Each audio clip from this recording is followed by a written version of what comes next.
The judge's gavel froze mid-air as the courtroom screen flickered to life.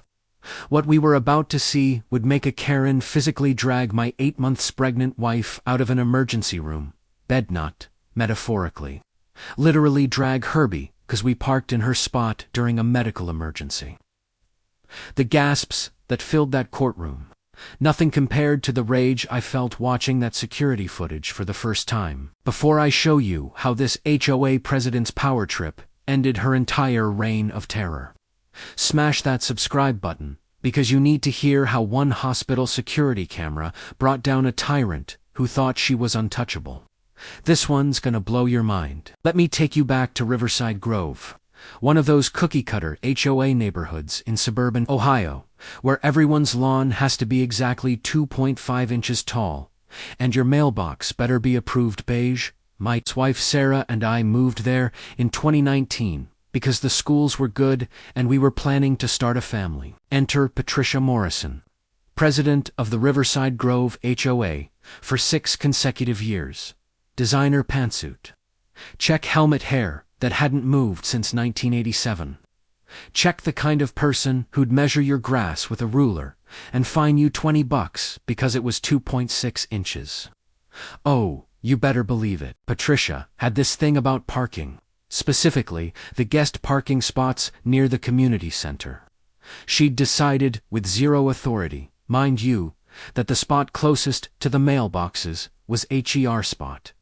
Not assigned, not reserved, just hers, because she said so. We'd had run-ins before, small stuff. A nastygram about our garden gnome being too whimsical. A threat to fine us because Sarah's car was parked 3 inches over the line. But nothing prepared me for what happened on March 15th, 2024.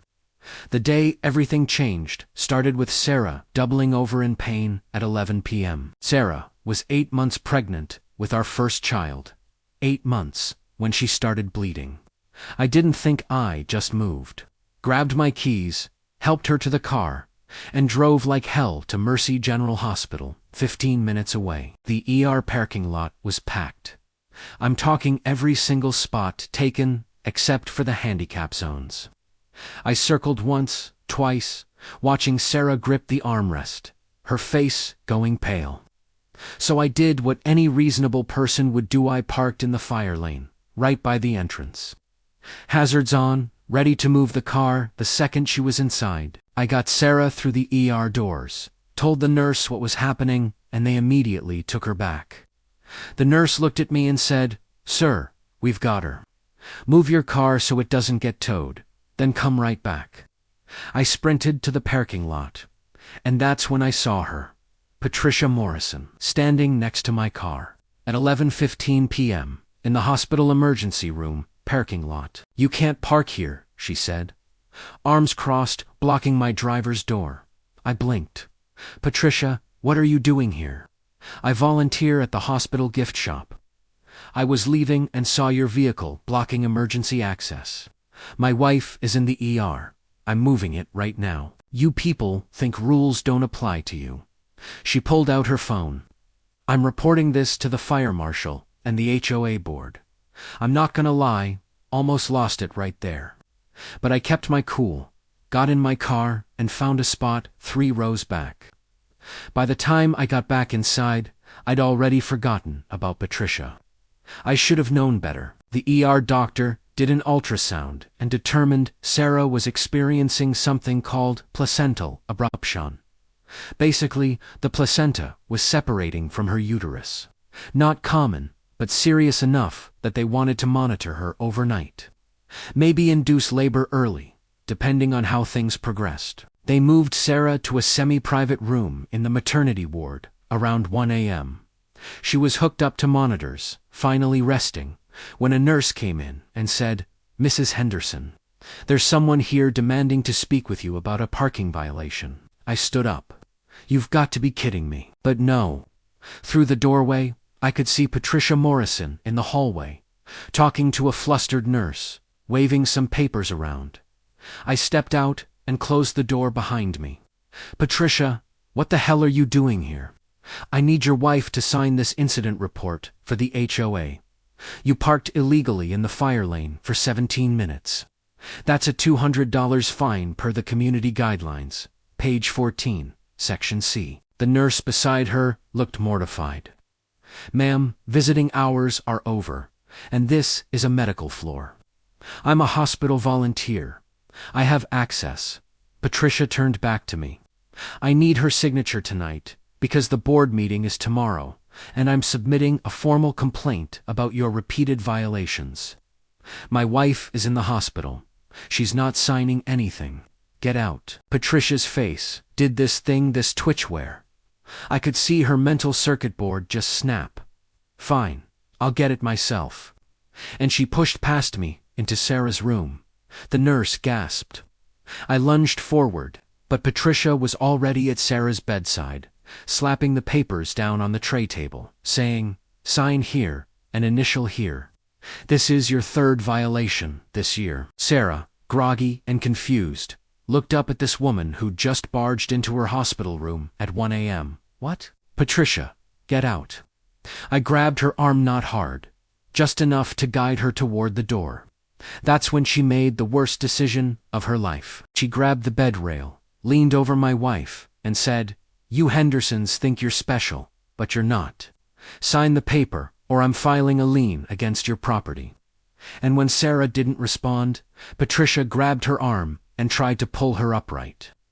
You ever see a pregnant woman hooked up to 4 lines and fetal monitors get yanked forward by a stranger? The monitors started beeping. Alarms went off. Sarah cried out, and I shoved Patricia away from the bed so hard she stumbled backward into a chair. Security was there in 30 seconds. Patricia was screaming about assault. I was yelling about her putting my wife and baby in danger. The nurse was trying to calm Sarah down while checking the monitors. Now, before I tell you what happened next, let me know in the comments. Have you ever dealt with an HOA nightmare? Because I'm telling you, this was just the beginning of Patricia's downfall. Make sure you're subscribed because the courtroom reveal is insane. Hospital security escorted Patricia out of the building with a permanent ban from the premises. They filed an incident report. Sarah's doctor came in, checked everything, and thankfully the baby was fine. But Sarah was shaken. More than shaken, she was traumatized. We filed a police report the next morning. The officer was professional, but I could tell he was thinking, this is a civil matter. He took our statements, noted Patricia's information, and said he'd follow up. The real kicker came 2 days later. I got a certified letter from the Riverside Grove HOA. A $500 fine for creating a disturbance at a community-affiliated location and aggressive conduct, unbecoming of a resident. Patricia had filed a formal complaint, claiming I'd assaulted her in the hospital, and her board, full of people she'd appointed, had voted to sanction me. I sat at the kitchen table, staring at this letter, feeling this cold rage settle into my bones. Sarah was upstairs on bed rest, doctor's orders. Our baby could have been seriously hurt, and this woman was trying to fine me. That's when my buddy Marcus, who's a paralegal, came by. He read the letter, looked at me and said, "Dude, you need to lawyer up, and you need that security footage. The hospital footage. Yeah. If what you told me is true, that's not just HOA drama, that's assault. Potentially battery, maybe even reckless endangerment. And if she touched Sarah, you've got her." So I called Mercy General, asked for a copy of the security footage from Sarah's room. They told me I'd need a subpoena or a lawyer's request. So I found a lawyer, Catherine Mills, known around town for not taking garbage from anyone. Catherine listened to the whole story, took notes, and leaned back in her chair. "Here's what we're gonna do. We're filing a civil suit against Patricia Morrison for assault, battery, emotional distress, and harassment. And we're requesting that footage through legal discovery. Will they give it to us?" She smiled. "They have to." 2 weeks later, we had the footage. And oh my God, Catherine called me into her office and pulled up the video on her laptop. "Before you watch this, I want you to know this is going to make you angry. but it's also going to win us this case. She pressed play. The timestamp read 1:14 a.m. The angle was from the corner of Sarah's hospital room, capturing the entire space. You could see Sarah in the bed, monitors beeping softly, me standing by the doorway, talking to the nurse. Then Patricia enters. You can hear everything. Her demanding Sarah sign the papers, me telling her to leave, her ignoring me and approaching the bed.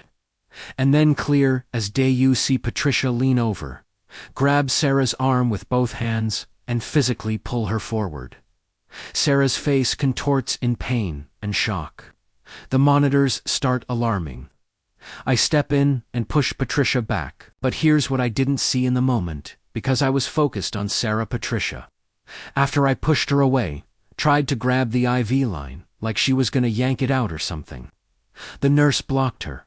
Catherine paused the video. That right there, that's aggravated assault. She didn't just touch your wife. She created a genuine risk of serious harm to a pregnant woman in a medical facility. My hands were shaking. Can we use this? Not only can we use it, we're making copies for the police, the hospital administration, and the HOA board. Because Patricia Morrison is about to learn that cameras don't lie. We filed an amended lawsuit with the footage attached as evidence. We also sent a formal complaint to the HOA board with a copy of the video and a letter from our attorney stating that if they pursued the fine against me, we'd name the entire board in the lawsuit for harassment and retaliation. The police, after reviewing the footage, upgraded the incident to criminal assault charges. And then we waited for the court date. Patricia, meanwhile, doubled down. She sent another letter to the HOA residents, calling Sarah and me litigious troublemakers, and claiming we were weaponizing the legal system over a minor misunderstanding. She had no idea what was coming. If you're still watching, drop a comment telling me the craziest HOA story you've ever heard. Because what happened in that courtroom made the local news, and I promise you, the ending is worth every second. Let's get to it. The civil trial was set for June 12, 2024. Small claims court, but because of the severity of the allegations and the criminal charges pending, the judge allowed expanded testimony and evidence. Patricia showed up in her signature pantsuit, looking confident. She had her own lawyer, some guy in a cheap suit, who looked like he wished he was anywhere else. Sarah and I sat at the plaintiff's table with Catherine. Sarah was 5 months postpartum now. Her son, thankfully, had been born healthy despite everything, but she still got emotional talking about that night. The judge, a no-nonsense woman named Judge Ramirez, called the court to order. Patricia's lawyer went first, painting us as vindictive neighbors who'd escalated a simple HOA matter into a frivolous lawsuit. He claimed Patricia had only entered Sarah's room to deliver important community documents and that I had violently shoved her without provocation. Then Catherine stood up. Your Honor, the defense's narrative relies on selective memory and outright fabrication. Fortunately, we don't need to rely on he said, she said. We have the entire incident on video, recorded by the hospital's security system. Patricia's face went white. Her lawyer leaned over, whispering frantically. She shook her head, said something back.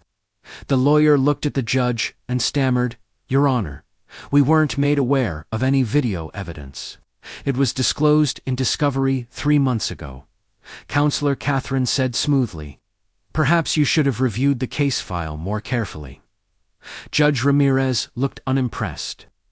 Let's see the video. Catherine walked to the screen and pressed play. The courtroom went silent. You could hear every word, every beep of the monitors. Sarah's weak voice saying what? Patricia's cold, entitled tone, demanding signatures. Me telling her to get out, and then the grab. When Patricia's hands closed around Sarah's arm and yanked her forward, someone in the gallery gasped. The monitors alarmed on screen. Sarah cried out, her pregnant belly straining against the movement. Patricia, on screen, stumbling backward after I pushed her. And then this part, I'd forgotten her reaching for the IV stand, trying to grab something, anything, before the nurse stepped in. Catherine paused the video. "This is not a woman delivering documents, Your Honor. This is a woman who entered a hospital room after visiting ours, ignored medical staff, physically assaulted a pregnant patient in active medical distress, and created a genuine risk of harm to both mother and unborn child." She let the video play through to the end, where security arrived and escorted Patricia out. Patricia screaming about pressing charges against me. The judge's expression was carved from stone. Patricia's lawyer was frantically writing notes. Patricia herself sat frozen, staring at the screen like she couldn't believe what she was seeing. Catherine then introduced supplementary evidence: the police report, the hospital incident report, a letter from Sarah's OB/GYN detailing the potential risks of physical trauma during placental abruption, testimony from the nurse who'd been in the room, stating she'd never seen such aggressive and inappropriate behavior from a visitor. And finally, the kicker: screenshots of Patricia's emails to the HOA board, sent AFTE, are the incident, in which she described Sarah as dramatic and playing victim, and me as violent and unstable. Catherine looked at the judge. "Your Honor, Patricia Morrison has shown zero remorse, zero accountability, and has actively attempted to defame my clients while hiding behind her position in the HOA.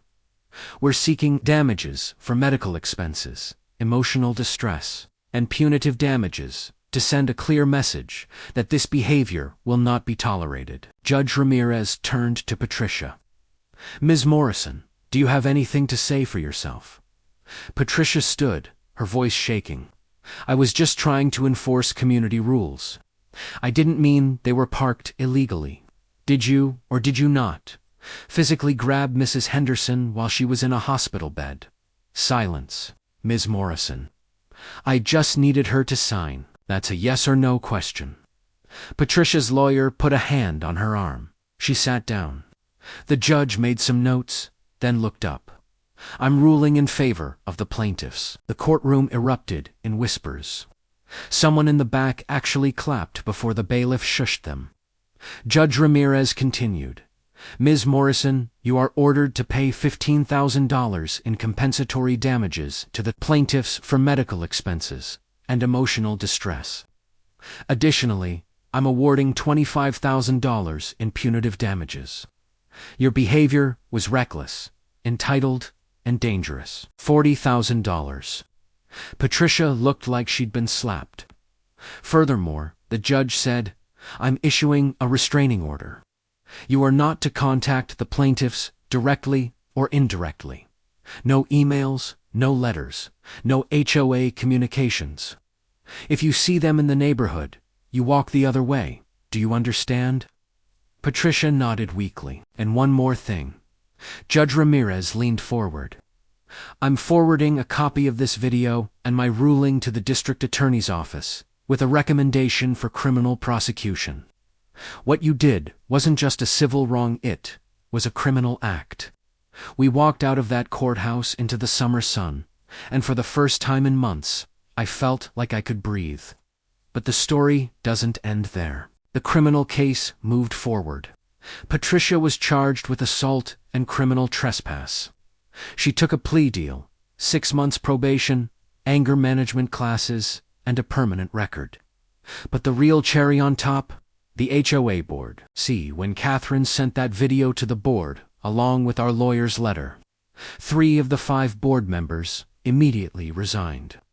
They wanted nothing to do with Patricia or the potential liability. The remaining 2 called an emergency meeting and voted Patricia out as president. The new board presidenta, retired schoolteacher named Mrs. Chun, personally called us to apologize. She rescinded the fines, removed the incident from our HOA file, and implemented new rules limiting the board's authority over petty violations. Patricia moved out of Riverside Grove 3 months later, sold her house at a loss, and disappeared. Last I heard, she was living 2 towns over, keeping a much lower profile. The hospital used the incident in their staff training videos as an example of what not to allow in patient rooms. They also updated their security protocols and visitor policies. As for Sarah and me, we're still in Riverside Grove. Our son just turned 1. We've got a new HOA president who actually cares about community instead of control. And every time I park in that guest spot near the mailboxes, I think about Patricia and smile. Because here's the thing about bullies, like Patricia Morrison. They operate on the assumption that no one will ever challenge them. That their title or position or sheer audacity will be enough to make people back down. But when you stand your ground, when you document everything, get the evidence, and refuse to be intimidated, they crumble. That security camera didn't just protect my wife, it exposed the truth. And the truth ended Patricia's reign of terror for good. Look, here's what I learned from all this. Documentation is everything. If that security camera hadn't been there, it would have been our word against Patricia's. And given her position in the HOA, who knows how that would have played out. But more than that, stand up for what's right, even when it's hard, even when it's expensive, even when everyone's telling you to just pay the fine and move on. Because people like Patricia Morrison count on you backing down. They count on exhaustion and intimidation, and the idea that fighting back is more trouble than it's worth. But sometimes, fighting back isn't just about you. It's about every person who comes after you. Every neighbor who's been fined for a mailbox that's the wrong shade of beige. Every resident who's been harassed over grass height or parking spots or garden gnomes. When you stand up to a bully, you don't just protect yourself, you protect everyone. If you made it this far, you're a real one. Subscribe to this channel for more stories about standing up to entitled people and watching karma do its thing.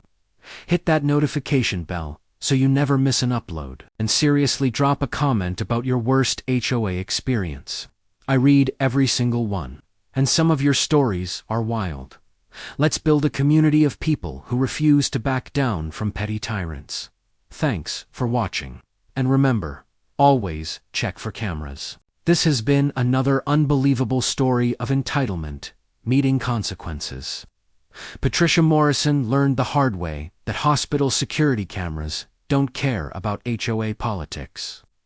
If you enjoyed this, check out the video on screen about another Karen who tried to ban kids from playing in their own neighborhood. Spoiler alert, it didn't end well for her either. Until next time, keep standing your ground, and I'll see you in the next one.